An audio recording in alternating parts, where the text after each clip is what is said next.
Stop it now, it's pinning me, it hurts badly, stop it. Subscribe, like, and share the video for more interesting African folktale stories. A bustling city neighborhood. Two families, the Adebayos and the Okafors, live in a shared compound. The parents are shown leaving for work, exchanging warm greetings as their children, 14-year-old Tunde and 13-year-old Amara, head to school. In the heart of a lively city, two families lived together in harmony. The Adebayos and the Okafors were neighbors who shared more than a home.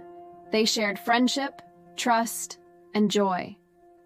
But beneath this picture-perfect life, a hidden danger was brewing.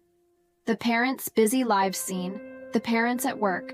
Mr. and Mrs. Adebayo are shown in a corporate office, engrossed in meetings.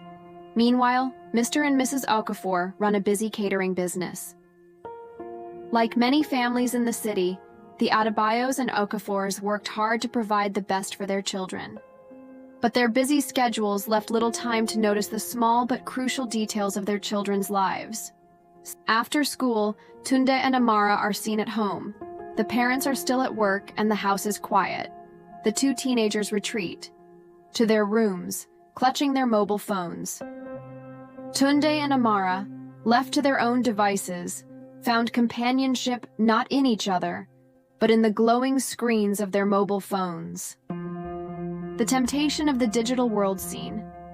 Tunde and Amara are sitting in their respective rooms, scrolling through their phones.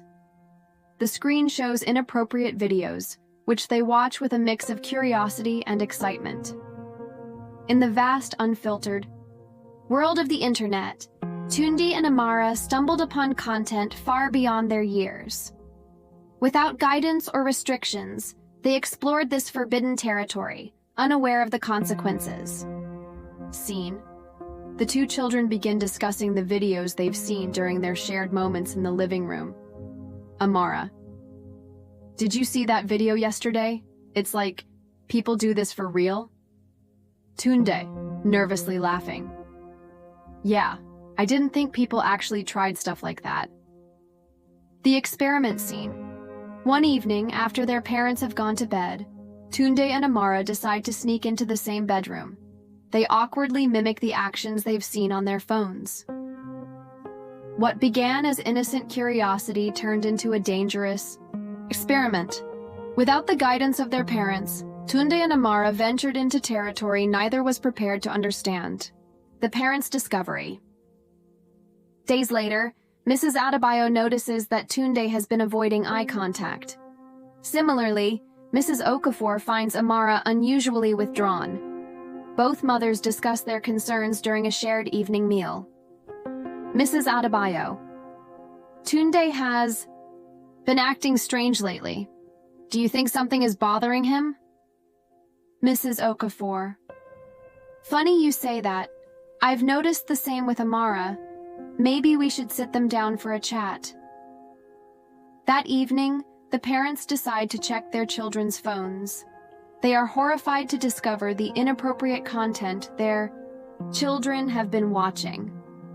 The truth hit them like a thunderbolt.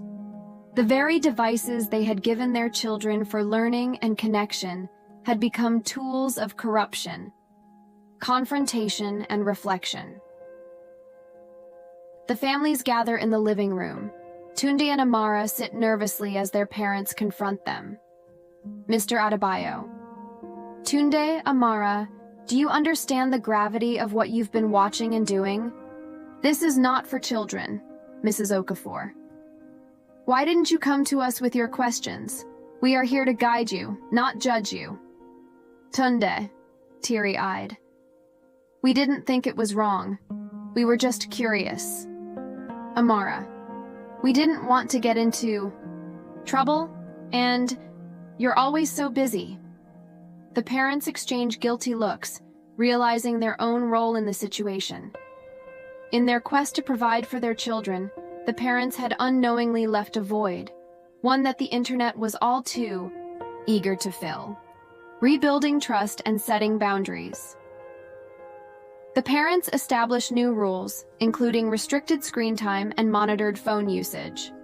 They also schedule family evenings to discuss important topics. Mr. Okafor, it's our job to guide you, to teach you what's right and wrong. From now on, we'll talk more about these things as a family. Mrs. Adebayo. And remember, no question is too embarrassing or silly. Come to us first.